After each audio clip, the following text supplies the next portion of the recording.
Hello everyone. हम लोग chapter 2 पढ़ रहे थे, बेसिक अकाउंटिंग टर्म्स। हमने उसमें कुछ टर्म्स कवर कर ली थी। कौन कौन सी टर्म्स कवर कर ली थी एक बार हम डिस्कस कर लेते हैं। हमने कवर कर ली थी business transaction, account, capital, drawings, liability, assets, receipts, expenditure, expense, income, profit, gain, loss, purchases, purchases return, sales, sales return, revenue from operation and goods. हमने यहाँ तक कवर कर लिया था। अब हमारी थोड़ी सी टर्म्स और बच गई हैं, जिसमें दो तीन तो थोड़ी बड़ी हैं, बाकी सब छोटी छोटी सी हैं। तो हमारी नेक्स्ट टर्म है स्टॉक या फिर इन्वेंट्री। हम इस स्टॉक या इन्वेंट्री कुछ भी बोल सकते हैं। हमने थोड़ा सा पहले डिस्कस किया था स्टॉक क्या होता है। Stock is a stock is a tangible asset. Tangible asset. Stock is a tangible asset held by an enterprises for the purpose of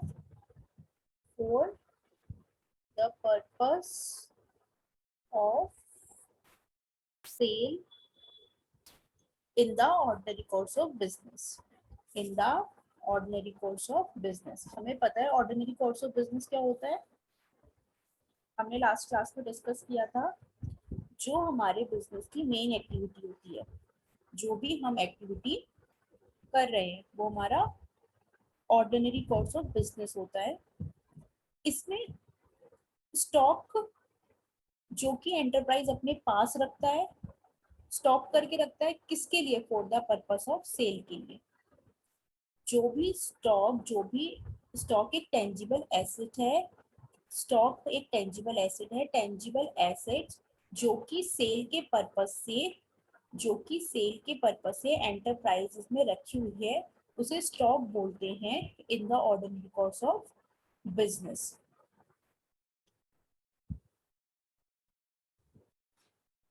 और for the purpose of using it in the production of goods meant for sale. या फिर हमने क्या कर रखा है, raw material खरीदा हुआ है। हमने रॉ मटेरियल खरीदा हुआ है, इस रॉ मटेरियल को हमने स्टॉक कर लिया। इस रॉ मटेरियल का यूज हम फिनिश गुड बनाने में कर रहे हैं। तो इस फिनिश गुड्स को हमने क्यों बनाया है? सेल करने के लिए। तो यहाँ पर अगर आपने कोई भी टेंजिबल एसेट्स सेल के पर्पस से रखी हुई है, तो वो स्टॉक, और कोई भी रॉ मटेरियल स्टॉक के पर्पस पे स्टॉक में रखा हुआ है यूज करने के लिए, उस रॉ मटेरियल को यूज करके फिनिश गुड बनाने के लिए और फिनिश गुड को सेल करने के लिए, तो वो हमारा क्या होता है? स्टॉक। अभी हम थोड़ा और करते हैं। स्टॉक हमारे कितने टाइप के होते हैं? स्टॉक भी हमारे दो टाइप के होते हैं। स्टॉक भी हमारे दो तरीके के होते हैं। पहला है ओपनिंग स्टॉक, दूसरा है क्लोजिंग स्टॉक।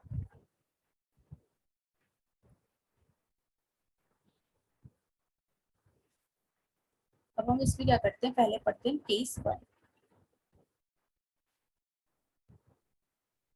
सपोज करो किसी का बिजनेस है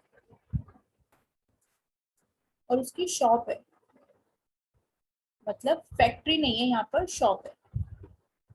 उसने यहाँ पे बिजनेस शुरू किया है, इसका फर्स्ट ईयर है। यहाँ पे फर्स्ट ईयर खत्म हो गया, फिर यहाँ पे सेकेंड ईयर है ये, ठीक है, और फिर ये इसका थर्ड ईयर है। हम 3 साल की बात करेंगे। जब बिजनेस शुरू करा, पहले दिन ओपनिंग स्टॉक क्या होगा? कुछ भी नहीं।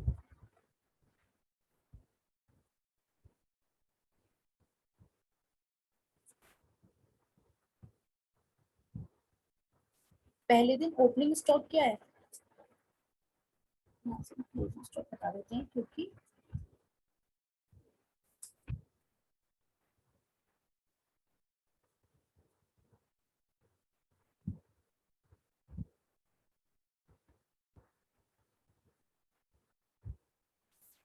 यहाँ पे स्टॉक ओपनिंग स्टॉक क्या है, कुछ भी नहीं।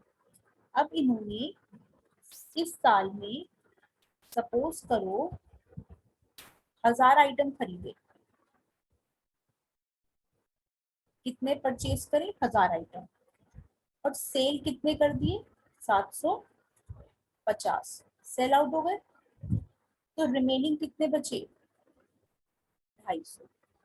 तो इस साल का क्लोजिंग स्टॉक कितना हो गया, 250। क्लोजिंग स्टॉक कितना हो गया, 250।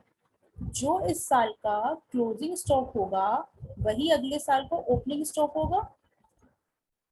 अगर 31 दिसंबर को आपके पास 250 आइटम बच रहे हैं, तो 1 जनवरी को आपके पास कितने आइटम रहेंगे, 250।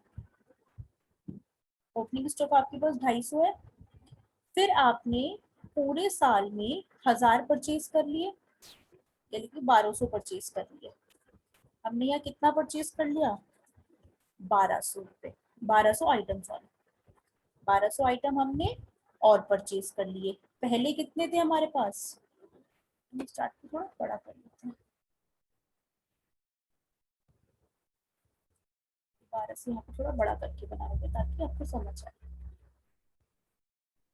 ईयर वन, ये है ईयर वन, ईयर टू और ईयर थ्री। ठीक है, ओपनिंग स्टॉक यहाँ पे कुछ भी नहीं है क्योंकि नया नया बिजनेस शुरू हो रहा है।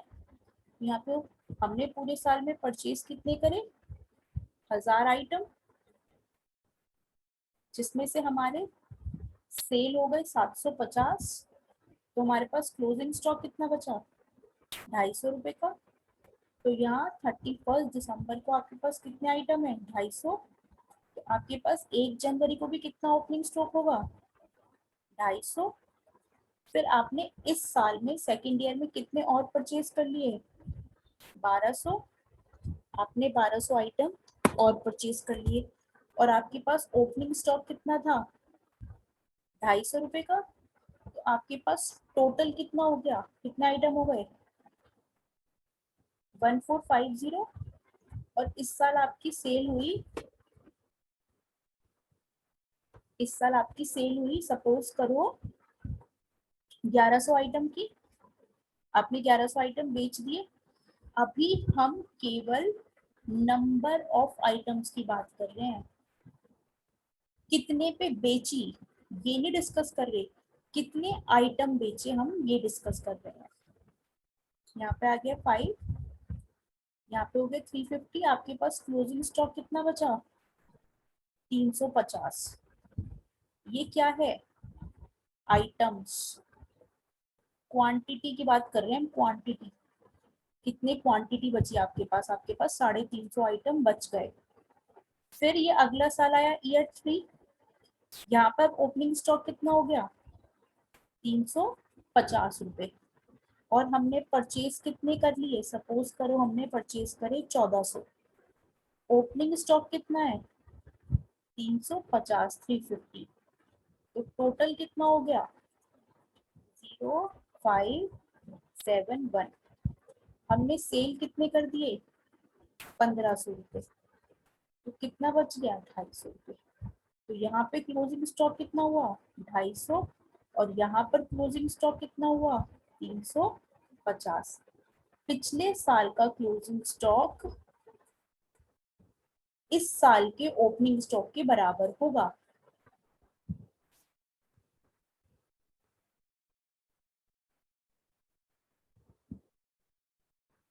1 जनवरी 2019 जो क्लोजिंग स्टॉक आपको 31 दिसंबर का था, वही ओपनिंग स्टॉक आपका 1 जनवरी का बन जाएगा।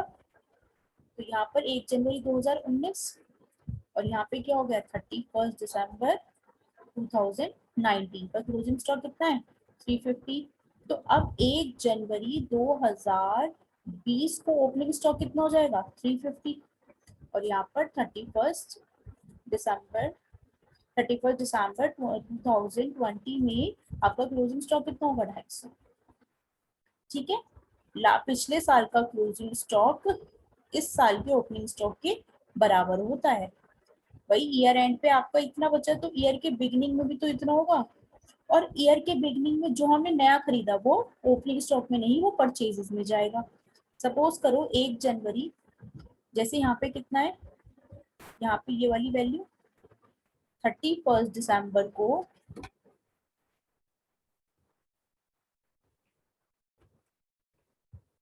31 दिसंबर को आपके पास 350 का स्टॉक था। तो 1 जनवरी के पास आपको ओपनिंग स्टॉक कितने का हो गया? 350 का।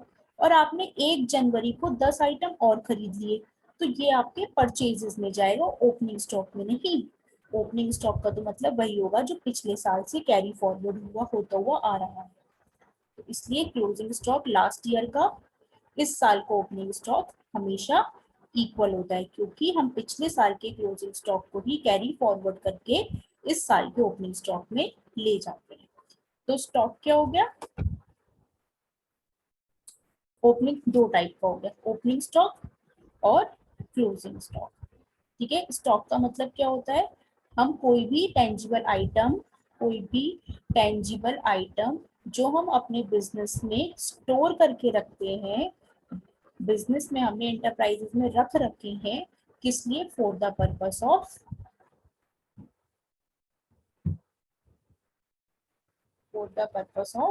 सेल। जो भी आइटम हमने सेल के पर्पस से अपने बिजनेस में रखे हुए हैं वो हमारा क्या होता है? स्टॉक। हमने अभी केस पढ़ा था, क्या है ये? अगर आपका बिजनेस किस चीज का है, शॉप है आपकी, आप आइटम खरीदते हो और एज इट इज आइटम को सेल कर देते हो। ठीक है, जैसे आइटम खरीदा, सपोज करो लैपटॉप की शॉप है, लैपटॉप की शॉप है आपकी, आप जैसे लैपटॉप खरीद के लाए, आपने as it is laptop sell कर दिया, आपने उसमें कुछ चेंजेस नहीं करे। तो जैसे आप परचेज करके लाए वैसे ही आपने सेल कर दिया। अब आपका क्या आता है? केस 2।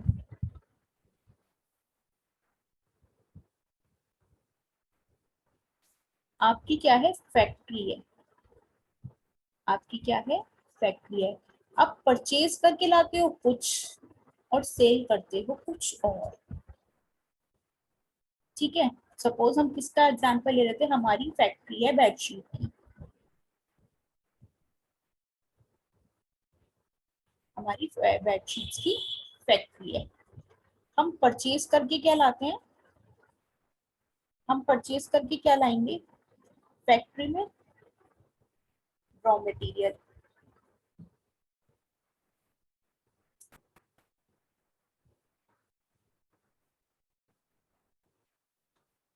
हम परचेज करके लाते हैं रॉ मटेरियल, उस पर फिर काम करते हैं,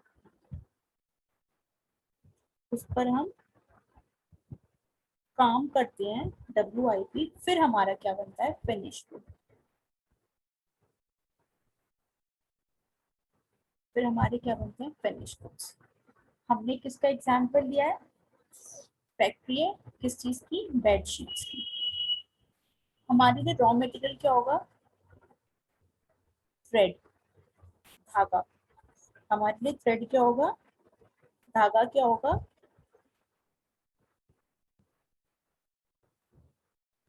रॉ मटेरियल होगा। फिर यहाँ पे बहुत बड़ी मशीन्स लग रही है, बहुत सारी, ये मशीन है। ठीक है, यहाँ पे ऐसी बहुत सारी मशीन्स हैं। हम इस धागे को इस मशीन में डालेंगे, और जैसे हम मशीन में डालेंगे तो एक फिनिश गुड क्या निकल के आएगी? प्रॉपर फिनिश गुड क्या निकल के आएगी? हमारी बेडशीट। हमने थ्रेड से क्या किया? हमने थ्रेड को मशीन में डाला,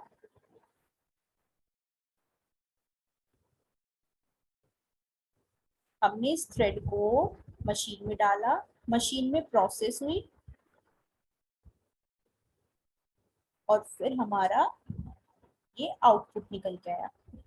इन प्रोसेस और ये आउट। हम इन क्या करते हैं, रॉ मटेरियल, प्रोसेस क्या होता है, रॉ मटेरियल थ्रेड, और फिर हमारा क्या निकल के आता है, प्रोसेस जो होता है उसे हम क्या कहते हैं, वर्क इन प्रोग्रेस, WIP। हमारा वर्क प्रोग्रेस में है और फिर हमारा ये निकल के आता है फिनिश। ठीक है,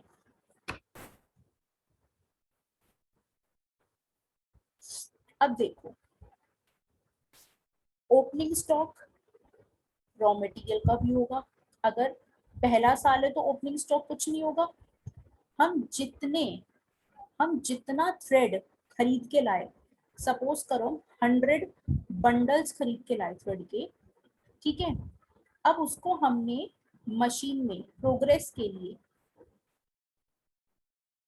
या फिर प्रोसेस के लिए हमने 80 बंडल दे दिए, हमने प्रोसेस के लिए 80 बंडल दे दिए, तो क्लोजिंग स्टॉक कितने का बच गया, 20 बंडल का।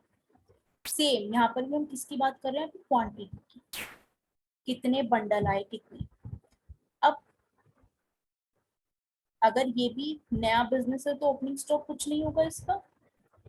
यहाँ पर इसने प्रोसेस में 80 बंडल आउट करे, तो ये इन कितने करेगा, 80 बंडल्स, ठीक है, 80 बंडल करे, लेकिन ये केवल फिनिश गुड कितने का बना पाया, कितने बंडल्स का बना पाया, मतलब 80 बंडल से सपोज करो 8 चादर बनती हैं, 80 बंडल से 8 बेडशीट बनती हैं,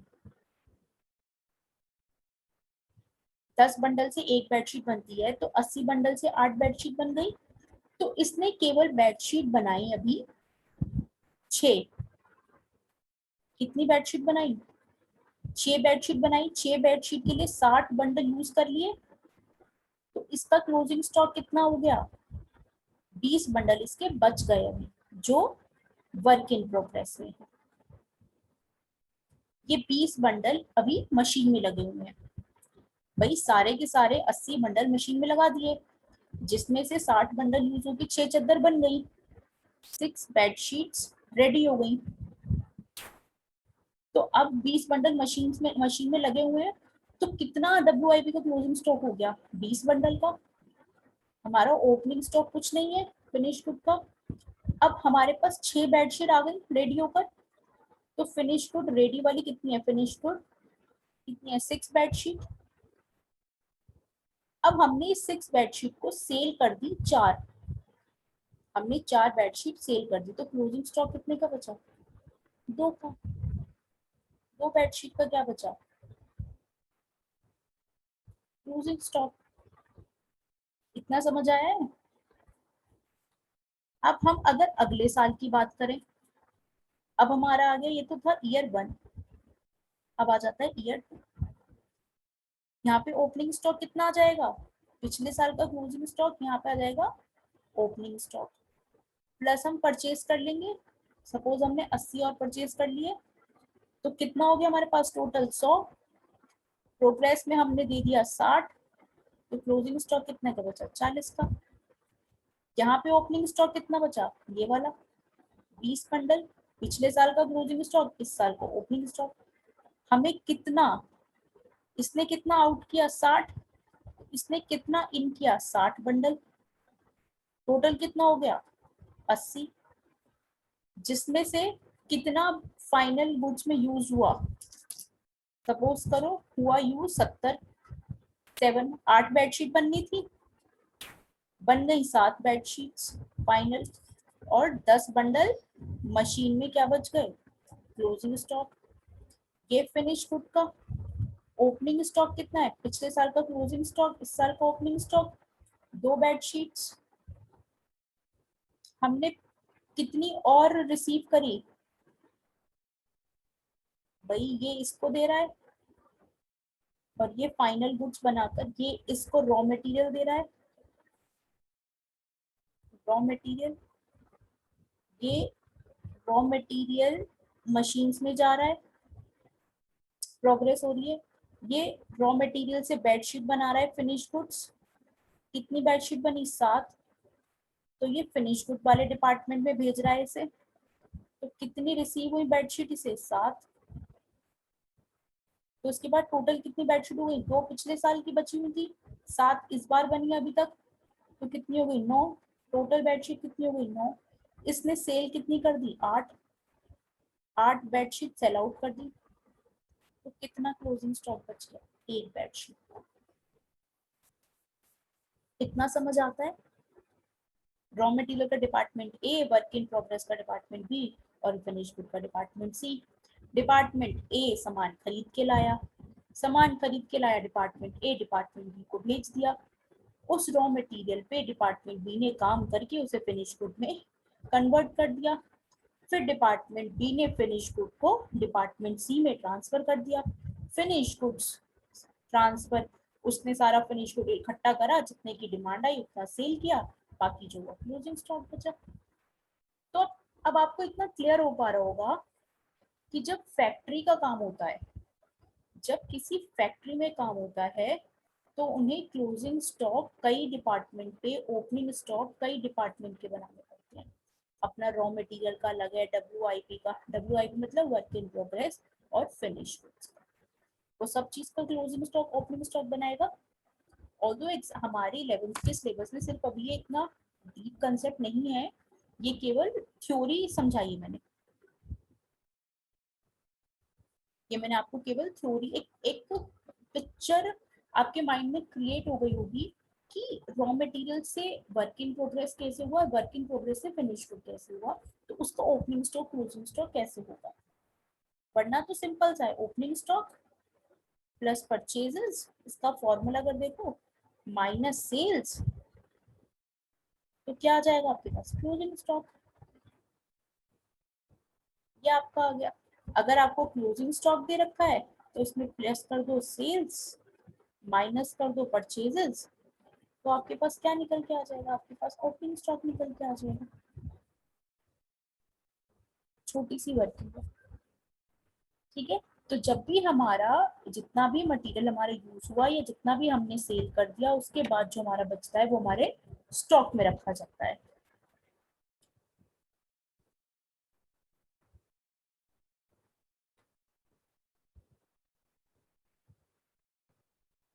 अब इसके में 40 बंडल इसके पास स्टॉक में रखे हुए हैं, 10 बंडल इसके पास मशीन में लग रहे हुए हैं, और इनके पास एक बेडशीट फाइनल कोट स्टॉक में रखी हुई है, ठीक है। तो जो भी माल बच जाता है दुकानदार का या फैक्ट्री वालों का, तो वो उसे गोडाउन में सेफली रख देते हैं, ताकि वो उसे खराब होने से बचा ले। तो वो हमारा क्या होता है? स्टॉक या इन्वेंट्री। आपने सुना होगा गोडाउन, गोदाम। तो लोग अपना माल कहाँ भर के रखते हैं? गोडाउन्स में, गोदाम में सेफ भर के रखते हैं, ताकि वो सामान खराब भी ना हो, और जैसे ही रिक्वायरमेंट हो हम उसे स्टॉक में से निकाल लें। एक बार बुक से रीड कर लेते हैं। Stock, stock is a tangible asset held by an enterprise for the purpose of sale in the ordinary course of business, or for the purpose of using it in production of goods meant for sale. Stock may be opening stock or closing stock.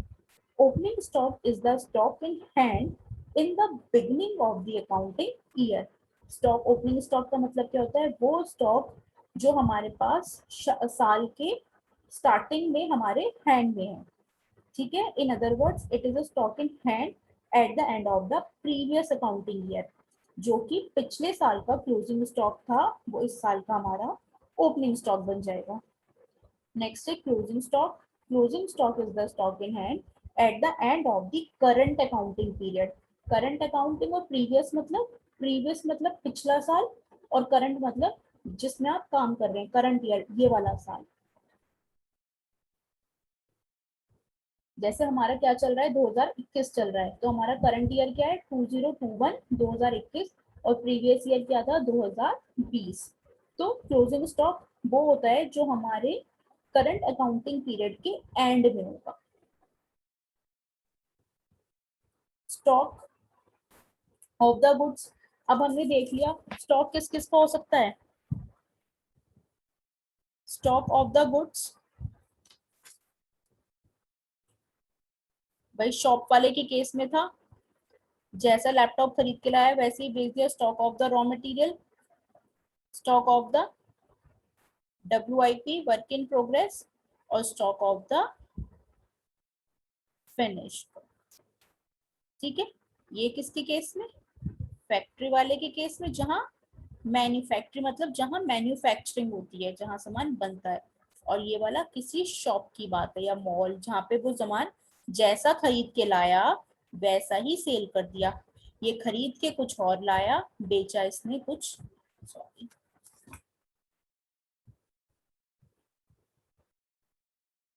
ये खरीद के कुछ और लाया और इसने बेचा कुछ और। ठीक है, तो ये हमारे यहाँ पे स्टॉक खत्म होता है। अच्छा, इसका एक चीज और बता देती हूँ, स्टॉक हमारे कहाँ आता है, प्रॉफिट एंड लॉस अकाउंट बनाते हैं हम और बैलेंस शीट बनाते हैं। प्रॉफिट एंड लॉस अकाउंट में आता है टू ओपनिंग स्टॉक और बाय क्लोजिंग स्टॉक, और बैलेंस शीट में क्या आता है, क्लोजिंग स्टॉक।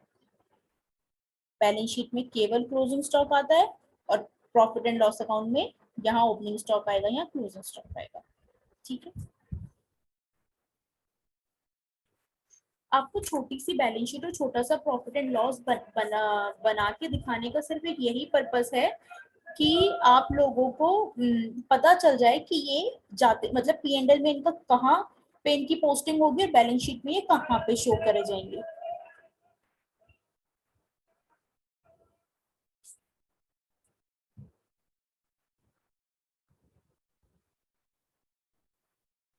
नेक्स्ट हम आती है ट्रेड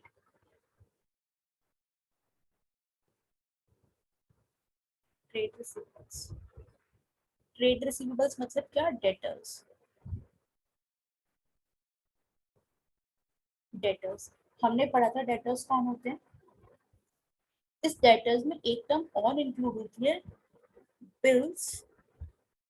बिल एक सेकेंड, इसमें हम एक बिल रिसीवेबल एक टर्म और पढ़ते हैं, जो कि हम जब हमारा बिल ऑफ एक्सचेंज चैप्टर आएगा, बिल रिसीवेबल भी डेटर का ट्रीटमेंट भी डेटर्स की जैसा होता है, लेकिन बिल रिसीवेबल डिटेल में हम बिल ऑफ एक्सचेंज के चैप्टर में पढ़ेंगे। बिल रिसीवेबल क्या होता है और प्लस बिल पेबल क्या होता है, ये हम बिल ऑफ एक्सचेंज वाले चैप्टर में पढ़ेंगे। लेकिन बिल रिसीवेबल का ट्रीटमेंट डेटर्स की तरह होता है और बिल्स पेबल का ट्रीटमेंट क्रेडिटर्स की तरह होता है। ठीक है, तो ट्रेड रिसीवेबल्स मतलब क्या, इसे हम ट्रेड रिसीवेबल भी बोल देते हैं, डेटर्स भी बोल देते हैं। ठीक है, क्या होते हैं ट्रेड रिसीवेबल डेटर्स, जब भी हम कोई सेल सेल क्रेडिट पर करते हैं, तो जिस बंदे को हमने क्रेडिट पर सेल की, मतलब सपोज करो मिस्टर ए को हमने क्रेडिट पर सेल की, तो मिस्टर ए हमारे क्या बन गए, बन गए डेटर्स। मिस्टर ए हमारे क्या बन गए, डेटर्स बन गए। ये हमारे डेटर हैं और इन्हें मिस्टर ए को हमें पैसा देना है। अभी इन्होंने क्या करा है, हमने क्या करा, उधार पे सेल करा है। हमने, ये हमारे बिजनेस है XYZ, ये मिस्टर ए है। मिस्टर ए हमारे से कुछ परचेज करके ले गए हैं, हमने इन्हें कुछ सेल किया है, हम सेल करेंगे तो ये परचेज करेंगे।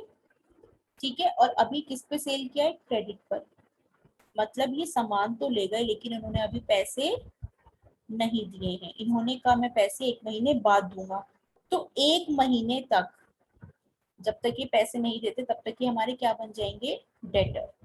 तो मिस्टर ए हमें 1 महीने के बाद हमारे हमारे सपोज पैसे दे दिए इन्होंने, तो ये डेटर्स तब खत्म हो जाएंगे हमारे, तब ये डेटर्स हमारे खत्म हो जाएंगे, क्योंकि हमारी ये पैसे पूरी पेमेंट इन्होंने हमारी कर दी, तो ये डेटर्स क्या हो गए, कैश में कन्वर्ट हो गए, कन्वर्ट इनटू कैश। तो डेटर्स कौन होते हैं, डेटर्स वो होते हैं जो हमसे उधार पे सामान खरीद के ले जाते हैं और बाद में हमें पेमेंट करते हैं। क्योंकि हमें इनसे पैसा मिलना होता है, बैलेंस शीट क्योंकि हमें इनसे पैसा मिलना, हम एक्स वाई जेड की बात कर रहे हैं। तो मिस्टर ए हमें पैसे देंगे, तो मिस्टर ए हमारे कहाँ जाएंगे, एसेट साइड डेटर्स में मिस्टर ए कितने, सपोज करो ये 12,000 का सामान ले गए, तो यहाँ पे क्या आ जाएगा, मिस्टर ए 12,000। ठीक है। सेम चीज क्या होती है, ट्रेड पेबल। जब हम क्रेडिट पर सामान परचेज करके लाते हैं, जब हम क्रेडिट पर सामान परचेज करके लाते हैं, तब हमें पेमेंट करनी होती है, तब हमें पेमेंट करनी होती है। तो इसे हम क्या कहते हैं, ट्रेड पेबल्स या फिर क्रेडिटर्स। तो जब हम क्रेडिट पर परचेज करके लाते हैं तब हमें पेमेंट करनी होती है। तो हमारे ऊपर लायबिलिटी है एक, कि हमने सपोज कर परचेज करके लाए मिस्टर बी से, हमें मिस्टर बी को पेमेंट करनी है, तो हमारी ये क्रेडिटर्स हैं कौन, मिस्टर बी। सपोज हम कितने का सामान खरीद के लाए, 15,000 रुपए का, तो मिस्टर बी को हमें कितने पैसे देने हैं, 15,000 रुपए, जिसे हमें पैसे देने हैं। पैसे हमें, जिसका बिजनेस है, देने हैं, वो होते हैं क्रेडिटर्स। और जिससे पैसे हमें लेने हैं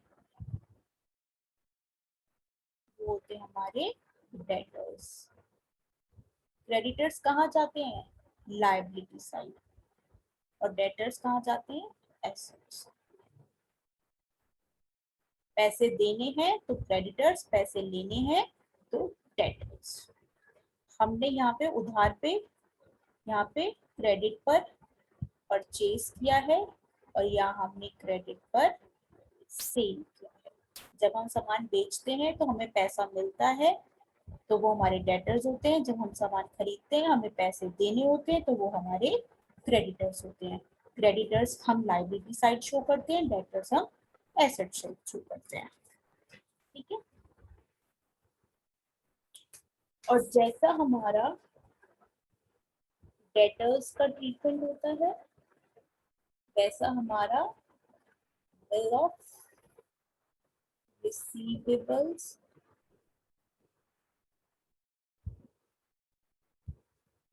और यहाँ पे हमारा क्या आ जाएगा,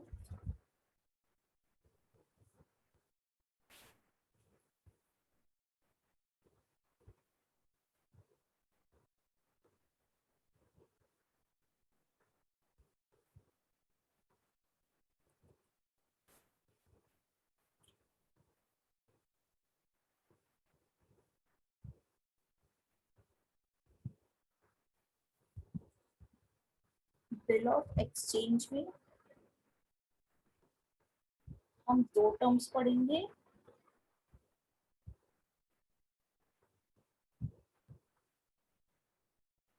रिसीवेबल और बिल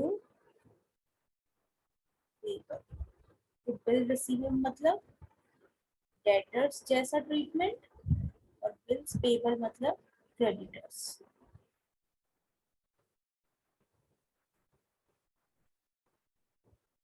बिल्स ऑफ एक्सचेंज क्या होता है, मतलब छोटा थोड़ा सा अगर मैं समझाऊं, बिल रिसीवेबल क्या होता है, बिल रिसीवेबल मतलब बिल ऑफ एक्सचेंज जो डेटर एक्सेप्ट कर लेता है, डेटर एक्सेप्ट कर लेता है कि वो इसको एक्सेप्ट करके, इसे रिसीव करके एक्सेप्ट कर लेता है कि वो उसकी पेमेंट कर देगा, स्पेसिफाइड पेमेंट हमें पैसे दे देगा एक स्पेसिफिक डेट पर। जो डेट उस बिल पे लिखी होती है, जो डेट उस बिल पे स्पेसिफाइड होती है, उस स्पेसिफाइड डे पर ये पेमेंट कर देगा, इस चीज को ये एक्सेप्ट कर लेता है। सेम चीज यहाँ पर क्या होता है कि हम क्रेडिटर, जो हमारे क्रेडिटर्स हैं, bill payable means a bill of exchange expected by a person and enterprise, the amount of which will be payable on the specified date। मैं क्रेडिटर्स हूँ तो मुझे पेमेंट करनी है, मुझे पेमेंट करनी है अपने क्रेडिटर्स को यहाँ पर। तो उसमें भी एक बिल ऑफ एक्सचेंज होता है, जिसमें हम एक्सेप्ट कर लेते हैं कि हम पेमेंट कर देंगे एक स्पेसिफाइड डेट पर। हम इसे बिल ऑफ एक्सचेंज में डीप में अच्छे से पढ़ेंगे। बस बिल रिसीवेबल मतलब डेटर्स की जैसा होता है, ये बिल्स पेबल मतलब क्रेडिटर्स, ये डेटर्स क्रेडिटर से लिंक होते हैं।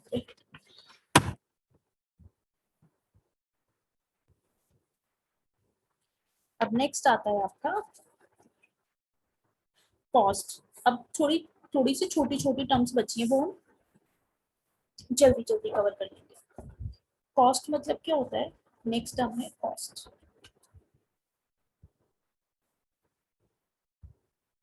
कॉस्ट क्या होता है? Cost is the amount of expenditure incurred on or attributable to a specified article, product or activity. हम किसी भी आइटम को लेने के लिए जितना भी एक्सपेंडिचर करते हैं, जितना भी हमने एक्सपेंस खर्चा किया, वो हमारी कॉस्ट होती है। सपोज करो आप एक लैपटॉप खरीद के लाए 15,000 रुपए का, तो इसकी कॉस्ट कितनी है? 15,000 रुपए की। ठीक है। फिर आता है वाउचर। वाउचर्स मतलब क्या? Bill, receipts. हम जब भी कहीं कुछ भी सामान खरीद के लाते हैं तो वो हमें बिल देते हैं, हम कोई रिसीट्स वगैरह मिलती है। ठीक है। डेबिट नोट्स, क्रेडिट नोट्स वगैरह होते हैं, तो ये हमारे क्या होते हैं सब? बिल है, ये रिसीट्स है, ये क्रेडिट नोट है, ये डेबिट नोट है, तो ये सब क्या होते हैं? हमारे सब वाउचर्स होते हैं। अगली टर्म क्या है? डिस्काउंट। डिस्काउंट हम पढ़ते हैं। डिस्काउंट क्या होता है? Discount is the reduction in the price of goods or from the amount to be paid to a customer by an enterprises. Discount allowed major trade discount और cash discount. देखो, discount जब हम cell करेंगे तब भी हम discount पे cell कर सकते हैं, और जब हम परचेज करेंगे तब भी हम डिस्काउंट के साथ परचेज करके ला सकते हैं।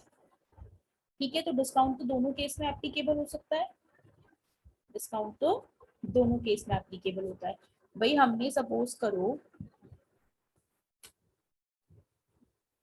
हम सेल कर रहे हैं कोई भी आइटम 100 रुपए की, उसने कहा कि सर थोड़ा सा तो डिस्काउंट दे दो, हमने उसे डिस्काउंट दे दिया 5 रुपए का, अब हमने 95 की सेल करी। ठीक है। सेम चीज हम कोई चीज परचेज, हमें उसने बोला कि 100 रुपए की है, परचेज करके ला रहे हैं, तो मैंने कहा भाई कुछ तो डिस्काउंट दे दो। उसने कहा ठीक है 3 रुपए का डिस्काउंट ले लो। तो हम 97 पे करके आए। पहले हमें कितने पे करने थे डिस्काउंट से पहले? 100 रुपए। लेकिन हमने डिस्काउंट को बोला तो उसने हमें 3 रुपए का डिस्काउंट दिया, तो अब हम इसे कितने रुपए पे करके आएंगे? 97 रुपए। तो ये डिस्काउंट ऑन परचेज हो गया और ये डिस्काउंट ऑन सेल हो गया। हमने माल माल हमने बोला आइटम कितने रुपए का है? 100 रुपए का। उसने कहा कि भैया कुछ तो डिस्काउंट दे दो। हमने कहा ठीक है 5 रुपए का डिस्काउंट ले लो। तो अब कितने का सेल है? 95 रुपीज का। तो हमें कितना अमाउंट रिसीव हुआ? 95 रुपीज। और पहले हमें कितना होता है डिस्काउंट से पहले? 100 रुपए। तो हमारे डिस्काउंट में कितना, कैश में कितना जाएगा? 95। डिस्काउंट में कितना जाएगा? 5। तो यहाँ पे हमने कितना पे किया? 97। और डिस्काउंट से पहले हमें कितना पे करना पड़ता है? 100 रुपए। तो हमने 3 रुपए कम पे किए, तो हमें डिस्काउंट 3 रुपए का मिला यहाँ पे। अब डिस्काउंट होते हैं दो टाइप के, ट्रेड डिस्काउंट और कैश डिस्काउंट। कितने टाइप के डिस्काउंट होते हैं? ट्रेड डिस्काउंट और cash discount. Trade discount is the reduction in the price by the seller to the purchaser of goods when they buy goods of certain quantity or value. Sales are recorded at net value, sales minus trade discount. Similarly, purchases are recorded by the purchaser at the net value, purchase minus trade discount. हमने तो ये तो पढ़ लिया भाई, purchase पे भी cell होता है, डिस्काउंट होता है सॉरी, और सेल पे भी डिस्काउंट होता है। तो सेल पे जो डिस्काउंट, सेल के ऊपर जो डिस्काउंट सेलर देता है, जो डिस्काउंट सेलर देता है उसे हम क्या कहते हैं? Trade discount. किसी भी आइटम पे, कोई भी आइटम जब सेल हो रहा है, उस आइटम पे जो डिस्काउंट सेलर दे रहा है, डिस्काउंट बाय सेलर, वो हमारा ट्रेड डिस्काउंट होता है। तो जब भी हम रिकॉर्ड करेंगे, जब हमारी रिकॉर्डिंग की बात है कि हम किस वैल्यू पे रिकॉर्ड करेंगे, तो हम लिखेंगे यहाँ पे सेल्स माइनस ट्रेड डिस्काउंट। ठीक है, तो यहाँ पे जो वैल्यू आएगी उस पर हम रिकॉर्ड कर देंगे। ठीक है, अब आता है कैश डिस्काउंट। कैश डिस्काउंट ये तब दिया जाता है जब कस्टमर डिमांड करता है, जब कस्टमर डिमांड करता है। Cash discount is the discount allowed for timely payment of due amount। इसमें भी दो तीन तरह के हैं, अभी हम एक एक करके सब डिस्कस करते हैं। Timely payment of due amount, it is an expense for party allowing the discount and income for the party receiving cash discount, it is recorded in the accounts of the both the parties। ठीक है, वो तो recording की बात है, वो हम देख लेंगे, लेकिन पहले हम उसका समझ लेते हैं। कैश डिस्काउंट क्या हुआ, एक तो देखो सेलर ने बोर्ड पे बाहर लिखा हुआ है 10% डिस्काउंट। आपने भी देखा होगा बहुत सारी दुकानों पे, मॉल्स में लिखा होता है कि कोई भी आइटम 10% डिस्काउंट पे मिल रहा है, 20% डिस्काउंट पे मिल रहा है, XYZ कुछ भी। तो ये तो हो गया ट्रेड डिस्काउंट। भाई मॉल्स में तो आप कैश डिस्काउंट मांग नहीं सकते, आप किसी शॉप पे गए, शॉप पे लिखा था 5% डिस्काउंट। ठीक है, कोई आइटम था 100 रुपए का, इस पे 5 रुपीज का डिस्काउंट हो गया, तो वो सेलिंग प्राइस किसका हो गया, 95 हो गया। किसी बंदे ने ये आइटम परचेज करा, उन्होंने कहा कि भाई साहब 100 रुपए का है, 5% डिस्काउंट चल रहा है, तो आपको 95 का पड़ेगा। तो उसने कहा ना ना सर जी, मुझे तो 5 रुपए का डिस्काउंट और चाहिए, या फिर इसे 4 कर देते हैं ताकि डिस्काउंट की फिगर अलग हो रहा है, मुझे तो 4 रुपए का डिस्काउंट और चाहिए। दुकानदार ने कहा भाई ठीक है ले ले 91। तो जो ये दिया, ये हर कोई कस्टमर आके नहीं बोलेगा। सपोज मिस्टर ए ने मांगा 4 रुपए का डिस्काउंट, मिस्टर बी ने मांगा 3 रुपए का, मिस्टर सी ने मांगा ही नहीं। ठीक है, तो कैश डिस्काउंट हर कोई नहीं मांग रहा, कैश डिस्काउंट हर कोई नहीं मांग रहा, लेकिन ये 5 रुपीज का डिस्काउंट तो सबके लिए। भाई ए हो चाहे बी हो चाहे सी हो, आइटम सबको 95 की मिलेगी। मिस्टर ए ने आके कैश डिस्काउंट मांग लिया कि और 4 रुपए भाई कम ले लो, तो 91। मिस्टर बी ने कहा नहीं भाई 3 रुपए कम दूंगा मैं, 92। मिस्टर सी ने कुछ बोला ही नहीं कितने का है, 95 95 देके चले गए। तो कस्टमर तो बहुत सारे तरीके के होते हैं और अलग अलग उनकी रिक्वायरमेंट्स होती हैं। तो ये वाला ट्रेड डिस्काउंट तो सबके लिए, क्योंकि किसने दिया है, सेलर ने। लेकिन ये वाला डिस्काउंट किसने मांगा है, कस्टमर ने। तो इसमें ये प्राइस वेरी कर सकता है और कोई मांगे कोई ना मांगे। ठीक है, एक तो कैश डिस्काउंट ये हो गया। दूसरा कैश डिस्काउंट क्या होता है, कैश डिस्काउंट क्या होता है, सपोज करो मैंने सेल करी, मैंने सेल करा 10,000 रुपए का, उसने बोला कि मैं क्रेडिट पे से परचेज करके ले जा रही हूँ, मैं क्रेडिट पे कर रही हूँ, मैं आपको पेमेंट 1 मंथ बाद करूंगी, पेमेंट आफ्टर 1 मंथ। ठीक है, तो मैंने कहा कि अगर आप 1 महीने बाद पेमेंट करती हैं, अगर आप 1 महीने बाद पेमेंट करती हैं तो आपको देने 10,000 रुपए, लेकिन अगर आप पेमेंट 15 दिन के बाद कर दोगे तो आपको देने पड़ेंगे 9,000 रुपए। मतलब इसने क्या करा, जल्दी पैसे निकलवाने के लिए उसने 1,000 रुपए का डिस्काउंट दिया।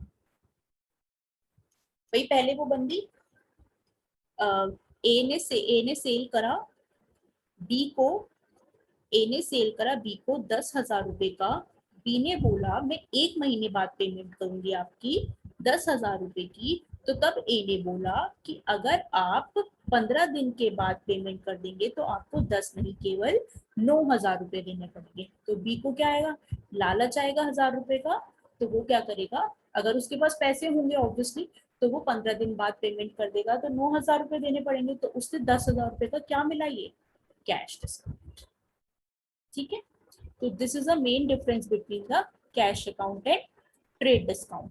Trade discount means the discount जो कि सेलर देता है, और कैश डिस्काउंट जो कई बार टाइमली पेमेंट के लिए मांगे जाता है, दिया जाता है, या फिर कस्टमर अपनी रिक्वायरमेंट के हिसाब से दुकानदार से डिस्काउंट मांग लेता है.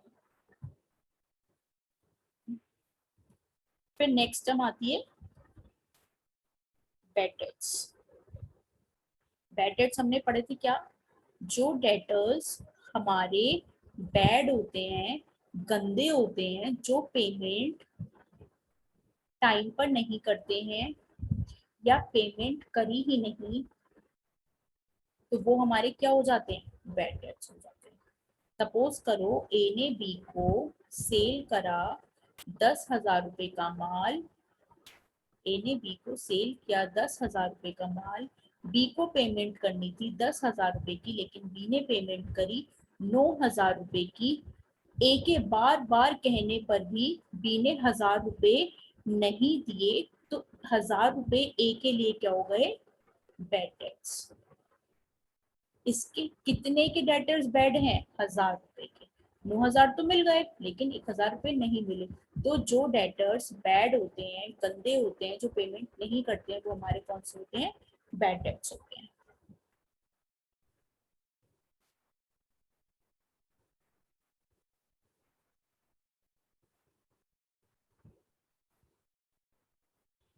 और बैड डेट्स को हम कहाँ दिखाते हैं? प्रॉफिट एंड लॉस अकाउंट में हम दिखाते हैं टू बैड डेट्स, क्योंकि ये हमारे खर्चों में कवर हो जाते हैं. ये हमारा ही खर्चा ही हो गया भाई. पैसे का ना आना भी पैसे का जाना ही हुआ. हमारे 1,000 रुपए आते, लेकिन अब आ नहीं रहे, तो 1,000 रुपए का ही गया पानी में. तो ये हमारे क्या हो गए? खर्चे हो गए. तो खर्चे हो गए तो P&L में कहाँ जाएंगे? Debit side. और बैलेंस शीट में क्या दिखा देंगे? बैलेंस शीट में डेटर्स कहाँ आते हैं?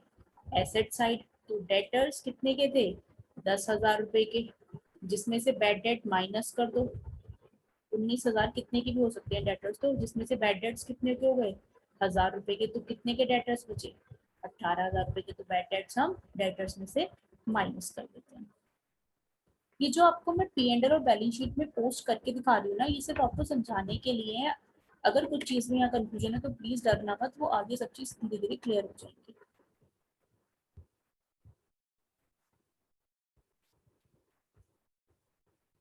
बैलेंस शीट अगला टॉपिक ये है, अगली आइटम है balance sheet. Balance sheet the statement of, ये हमारी एक स्टेटमेंट होती है. Statement financial position of individuals or the enterprise at a given date which exhibits its assets, liability, capital, reserve, other account balance in their respective book value. यहाँ पर balance sheet क्या होती है? ये एक स्टेटमेंट होती है. एक स्टेटमेंट है जहाँ पे लाइबिलिटी और एसेट सब बुक वैल्यू पे रिकॉर्ड. जब भी हम बैलेंस शीट में कोई भी आइटम डालेंगे, कोई भी लाइबिलिटी, कोई भी एसेट्स डालेंगे, तो वो किस पे डालेंगे? बुक वैल्यू पे डालेंगे. अब बुक वैल्यू क्या होती है? बुक वैल्यू मतलब एक तो देखो कॉस्ट होती है जितने पे हम परचेज करके लाए, एक होती है जितनी वैल्यू पे हमने उसे बुक्स में रिकॉर्ड किया. तो जिस भी वैल्यू पे हमने बुक्स में, एक होती है मार्केट वैल्यू. तो बुक वैल्यू वो होती है, बुक वैल्यू वो होती है जिसमें हमने, जिस वैल्यू पे हमने बुक्स में रिकॉर्ड कर रखा है. इसका एक छोटा सा एग्जांपल मैं आपको देके बताती हूँ. इसका छोटा सा एग्जांपल ये है. सपोज करो आपने एक लैपटॉप खरीदा. कितने का खरीद के लाए थे? इसे 15,000. ठीक है. इसके आपने इसे रिकॉर्ड कर लिया 15,000 का. और अगले ही दिन इसे आपने बुक्स में रिकॉर्ड कर लिया 15,000 का. ठीक है. अब नेक्स्ट डे क्या हुआ? मार्केट में ये 16,000 को हो गया. नेक्स्ट डे इतना प्राइस वेरी करता है, ये 16,000 का हो गया. तो अब आपका अकाउंटेंट बार बार आपके आगे ये पूछ रहा है, सर फिर लैपटॉप कितने पे रिकॉर्ड करूँ? सर फिर लैपटॉप कितने पे रिकॉर्ड करूँ? मैम ये लैपटॉप में कितने पे रिकॉर्ड करूँ? अरे भाई कितने पे रिकॉर्ड करोगे आप? 15,000 पे. बैलेंस शीट में एसेट साइड में लैपटॉप अब कितने पे रिकॉर्ड करोगे? 15,000 रुपए का। हमें इससे क्या, मार्केट वैल्यू से हमें क्या, हमें तो बुक वैल्यू से मतलब है, क्योंकि हमने कितने पैसे दिए हैं? 15,000 रुपए। तो हमने कितने पे रिकॉर्ड किया? 15,000 रुपए का। ठीक है, ये तो ईयर 1 की बात कर ली हमने। सपोज करो ईयर 2 में, ये हमारा आ गया ईयर 2। लैपटॉप हमारे पास अभी भी है, अगले साल भी लैपटॉप है। मैंने बोला था फिक्स एसेट पे डेप्रिसिएशन लग जाएगा। लैपटॉप 1 साल पुराना हो गया, हमने इसको रिकॉर्ड कर दिया, हमने इसे रिकॉर्ड कर दिया 13,000। भाई 1 साल में लैपटॉप पुराना हो गया, उस पर डेप्रिसिएशन लग गया, तो उसकी वैल्यू कम हो गई। अब कितना हो गया? 13,000 रुपए। फिर भागा भागा अकाउंटेंट आपके पास आया, सर जी लैपटॉप खरीद के तो लाए आप 15,000 का, अब उसकी वैल्यू आप मुझे बता रहे हो 13,000 रुपए, मार्केट में वो चल रहा है 16,000 रुपए का। तो सर जी मैं कितने पे रिकॉर्ड करूं? तो सर कहेंगे बेटा भाई पिछले साल तो 15,000 पे लाया था, तो 15,000 तो पिछले साल की वैल्यू है, मार्केट में 16,000 चल रहा है, हमें उससे कोई मतलब नहीं। हमारे बुक में वैल्यू कितनी आएगी? 13,000 रुपए आएगी। हम कितने पे रिकॉर्ड करेंगे? 13,000 रुपए। तो इन तीनों में से हमने 13,000 क्या करा? बुक में रिकॉर्ड करा। तो इन तीनों में से कोई अगर आपसे पूछे बुक वैल्यू कौन सी है, तो आप बोलोगे 30,000 आपकी बुक वैल्यू है। और ईयर फर्स्ट में कौन सी थी बुक वैल्यू? 15,000 रुपए, क्योंकि आपने 15,000 का उसे अपनी बुक्स में रिकॉर्ड करा था। तो इन शॉर्ट, जो भी वैल्यू किसी भी आइटम की, जो वैल्यू बुक्स में रिकॉर्डेड होती है, बुक्स में रिकॉर्ड होती है, वही हमारी क्या होती है? Book value. सेम चाहे उसी आइटम की वैल्यू बाहर मार्केट में कुछ और हो, पिछले साल कुछ और हो, हमें उससे कोई मतलब नहीं। जितना भी हमारी बुक्स में रिकॉर्ड है, जिस अमाउंट से, वो हमारी बुक वैल्यू। ठीक है, नेक्स्ट आता है बुक्स ऑफ अकाउंट। ये सब हमने ना पहली क्लास में पढ़ रखे हैं, पहले वाला चैप्टर जो हमने करा है, बुक्स ऑफ अकाउंट क्या होते हैं, बैलेंस शीट क्या होती है, बहुत सारी टर्म्स में रिपीटेशन आ रही है, तो क्योंकि हमारे चैप्टर का पार्ट है तो इसलिए हम जल्दी से खत्म कर देते हैं।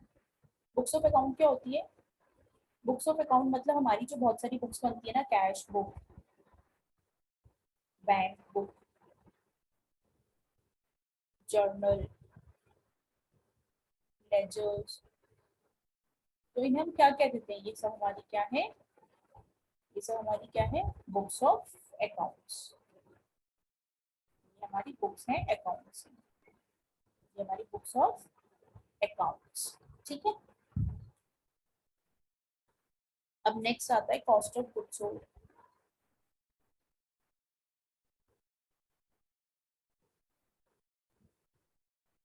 कॉस्ट ऑफ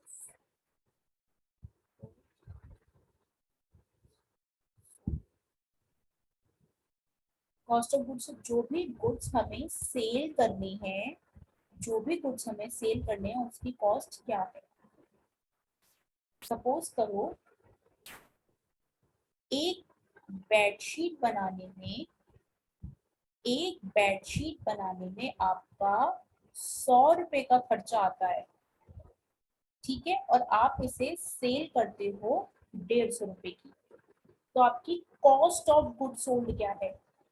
तो आपका गुड क्या है? बेडशीट, उसे आप सेल कर रहे हो, तो उसकी कॉस्ट कितनी है? 100।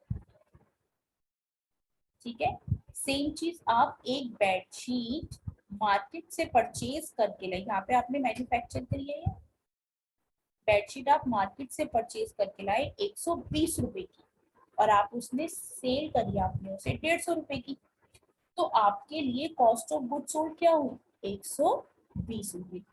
जो भी गुड्स आपको सेल करने हैं उसकी कॉस्ट क्या है? हमने कॉस्ट की डेफिनेशन में पढ़ा था कि कॉस्ट मतलब क्या होता है? जो भी अमाउंट हम इनकर करते हैं, जो भी अमाउंट का हमारा एक्सपेंडिचर होता है, वो हमारी कॉस्ट होती है। सिंपल सा एग्जांपल, आप एक पिज्जा लेके आए, 250 रुपए का पिज्जा आया, तो आपको पिज्जा खरीदने के लिए कितने पैसे खर्च करने पड़े? 250। तो पिज्जा की कॉस्ट कितनी पड़ी? 250। और वहीं पे आपके पास एक बंदा आ गया कि भाई बहुत लंबी लाइन लग रही है, ऐसा कर तू ये पिज्जा मुझे दे दे।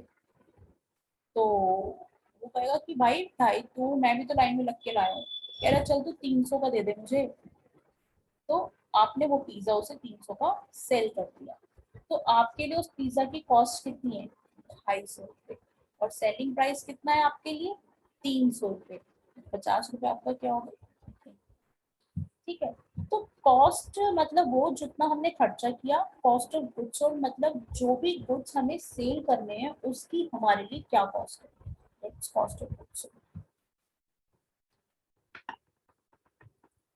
अगली टर्म आती है आपकी क्रेडिट।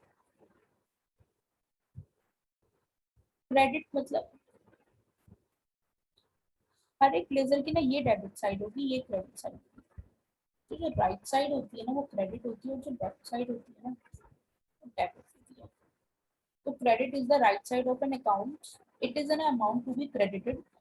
जिस जिस आइटम का अकाउंट क्रेडिट होता है तो वो यहाँ पे जाएगा। ठीक है। और जिस जिस आइटम का डेबिट होता है तो उसका ओपनिंग बैलेंस यहाँ पे जाएगा।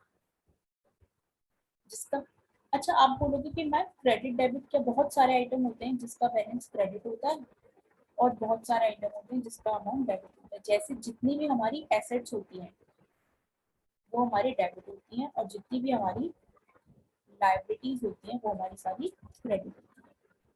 ठीक है। तो जो हमारी लाइबिलिटीज हैं उनका ओपनिंग बैलेंस या कैरी फॉरवर्ड यहाँ आ जाएगा, और जितनी भी हमारी एसेट्स होती हैं तो उनका ओपनिंग बैलेंस और कैरी फॉरवर्ड यहाँ आएगा। ठीक है। तो ये होता है हमारा डेबिट फॉर एसेट्स, और ये होता है हमारा क्रेडिट फॉर लायबिलिटीज। अभी धीरे धीरे हम समझेंगे, बट अभी ये समझ लो क्रेडिट हमारा राइट साइड जाता है और डेबिट हमारा लेफ्ट साइड जाता है।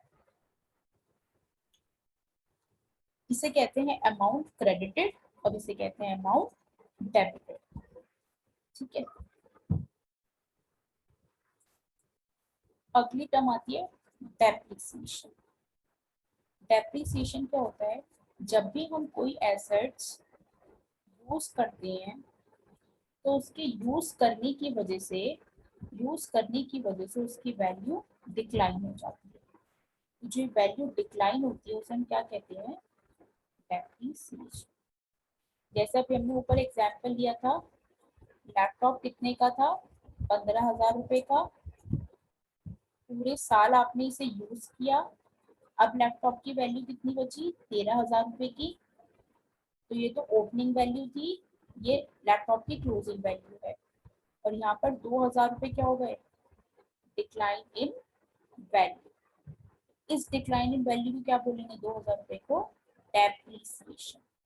या डेप्रिसिएशन अमाउंट वाला कौन सा है? 2,000। डेप्रिसिएशन का अमाउंट ये वाली 15,000 भी लैपटॉप की वैल्यू है, ये 13,000 भी लैपटॉप की वैल्यू है। 13,000 को लैपटॉप के सामने लिखेंगे। अगर हमें लिखना है लैपटॉप 15,000 रुपए माइनस डेप्रिसिएशन 2,000 रुपए, और यहाँ पर कितना हो गया? अगेन लैपटॉप की फाइनल वैल्यू कितनी हो गई? 13,000। तो डेप्रिसिएशन वैल्यू कितनी हुई? जितनी भी वैल्यू में डिक्लाइन हुआ उसके यूज करने के कारण उसे हम क्या कहते हैं? डेप्रिसिएशन। ठीक है।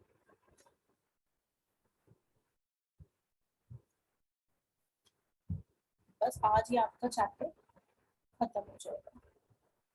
एंटिटी मतलब क्या? Economic unit. ठीक है। जहाँ पे इकोनॉमिक एक्टिविटीज होती हैं, जहाँ पर बिजनेस होता है, जैसे कि रिलायंस, इंडस्ट्रीज, बजाज ऑटो, मारुति, ये सब क्या है? ये बड़ी बड़ी एंटिटीज। इन सब से क्या हो रहा है?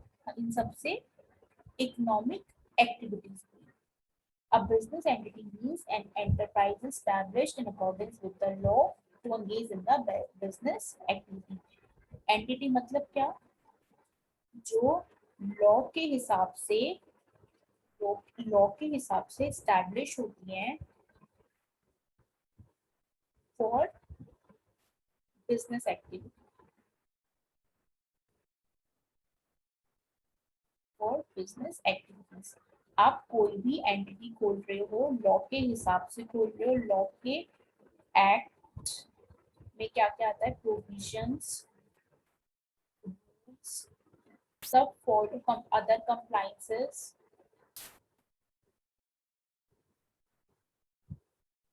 other compliances,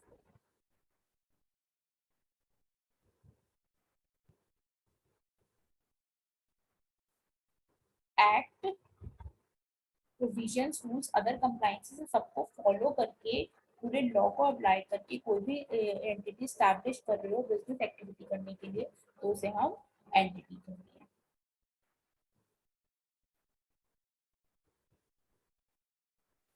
जैसे कि ये क्या क्या हो सकती है एंटिटी में, क्या क्या इंक्लूड हो सकता है? एंटिटी में क्या क्या आ सकता है?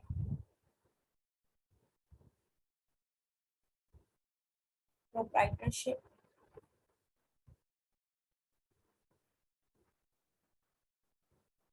फंड्स,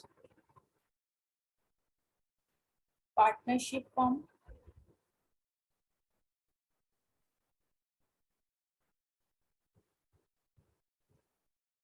कॉर्पोरेशंस, कंपनीज,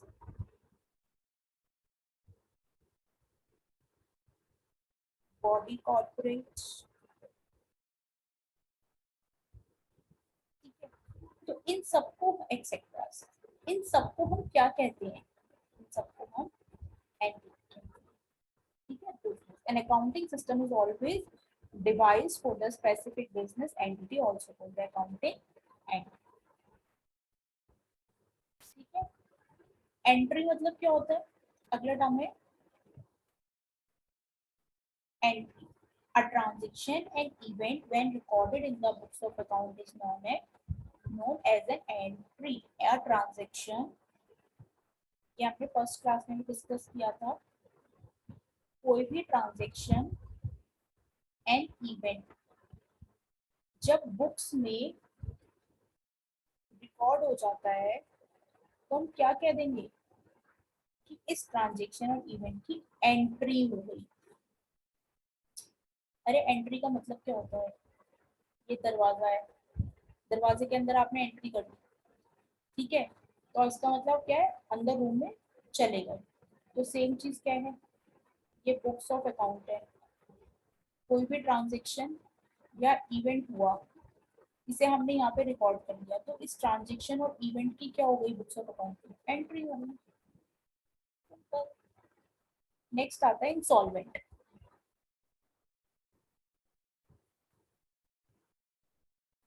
इंसॉल्वेंट मतलब क्या होता है? आपने कभी ये सुना किसी इंसान का दिवालिया निकल गया? किसी इंसान का दिवालिया निकल गया।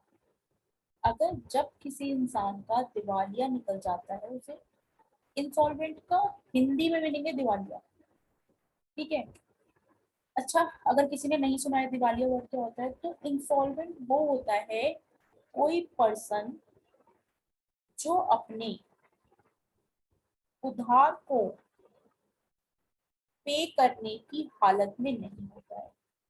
इस पर्सन के पास पैसे ही नहीं है कि ये अपने डेट्स को, अपने उधार को पे कर सके। तो जब किसी पर्सन की ऐसी हालत हो जाती है तो उसे सरकार, उसे गवर्नमेंट इंसॉल्वेंट डिक्लेयर कर देता है कि इस बंदे की जेब खाली है।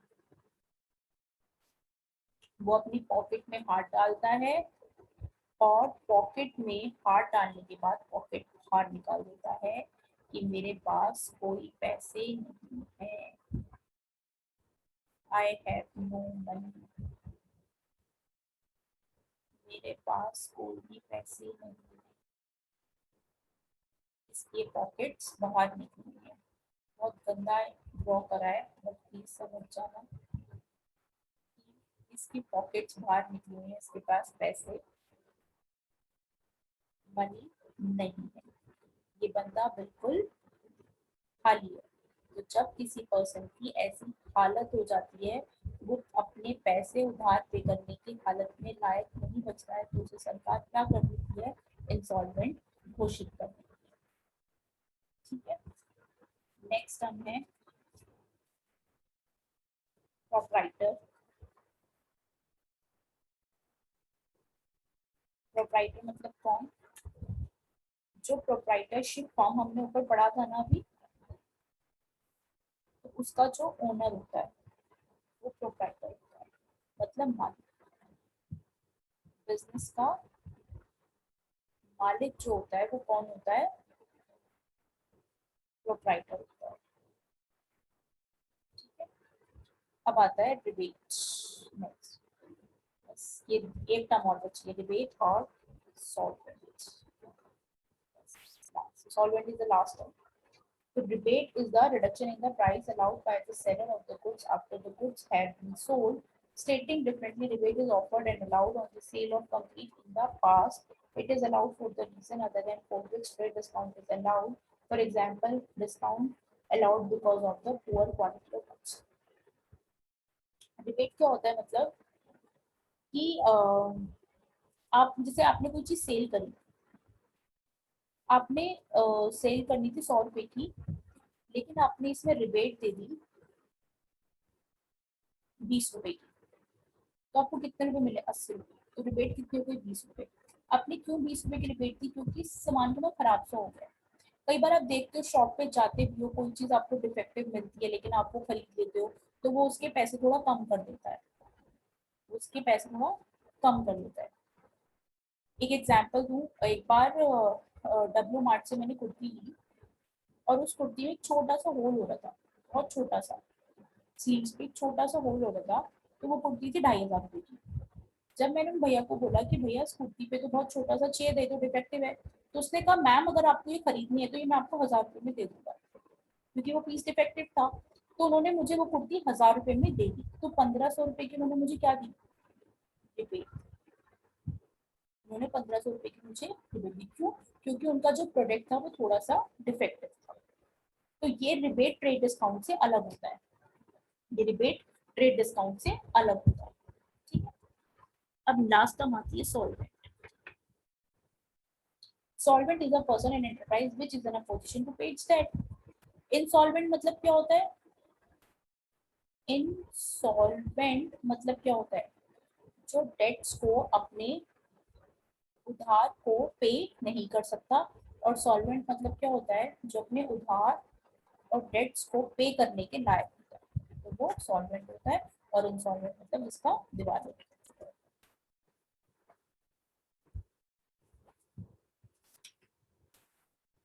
आपका ये चैप्टर की सारी जो टॉपिक्स हैं, जितनी टर्म्स हैं, इसमें हमने अभी तक 39 टर्म्स पढ़ी हैं, वो सारी 39 टर्म्स कवर हो गई हैं।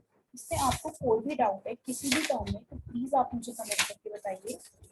बाकी इसमें एक छोटा सा क्वेश्चन भी दे रखा है बुक में, तो आप इसे रीड कर लीजिए। आपकी बुक, आपकी आप जिस भी बुक से पढ़ रहे हैं, आप उस बुक में अगर कोई एग्जाम्पल कोई भी दे रखा है तो आप प्लीज उसे कर लीजिए। और जो मेरे पास बुक है टीएस ग्रेवाल की, इसमें एक इलिस्ट्रेशन दे रखी है, वो मैं आपको नेक्स्ट लेक्चर में डिस्कस कराती हूँ। वरना आपके पास, और ये जो क्वेश्चन मैं डिस्कस कराऊंगी वो मैं आपको आपके लिए भी अवेलेबल कर दूंगी। तो आप आपके अपनी बुक में जो भी क्वेश्चन है आप वो कर लीजिए, वरना जो मैं आपको अवेलेबल कराऊंगी आप वो कर लीजिए। बाकी कंसेप्ट सेम है, क्वेश्चन में क्वेश्चन की लैंग्वेज और क्वेश्चन के नाम थोड़े चेंज हो सकते हैं, बाकी आपको कोई बहुत ज़्यादा चेंजेस नहीं मिलेंगे। सारे क्वेश्चन ऑलमोस्ट सेम होते हैं सभी बुक में। तो आप इसलिए परेशान ना हो, आप केवल कंसेप्ट पे फोकस करें और जो क्वेश्चन मैं सॉल्व कराऊंगी वो वाले क्वेश्चंस भी मैं आपको अवेलेबल करा दूंगी। तो ये चीज सोच के परेशान ना हो कि हम क्वेश्चन कैसे अरेंज करेंगे। बाकी ये टीएस ग्रेवाल की बुक है, जो जो बच्चे टीएस ग्रेवाल की बुक से पढ़ रहे हैं उनके पास तो क्वेश्चन होंगे, बट फिर भी मैं आपको क्वेश्चन अवेलेबल करा दूंगी। ठीक है, तब तक आप एक बार अपना पूरा चैप्टर गो थ्रू कर लीजिएगा, सारी टर्म्स अच्छे से पढ़ लीजिएगा। किसी भी टर्म में कोई भी कंफ्यूजन है या कोई चीज समझ नहीं आई है तो प्लीज कमेंट करके मुझसे वो पॉइंट वो टर्म वो क्लियर कर लें, ताकि आपको आगे कोई भी दिक्कत ना हो। ये सब चीजें आपको भी आगे जो चैप्टर्स पढ़ेंगे वहाँ पे काम आएगी। Okay, thank you.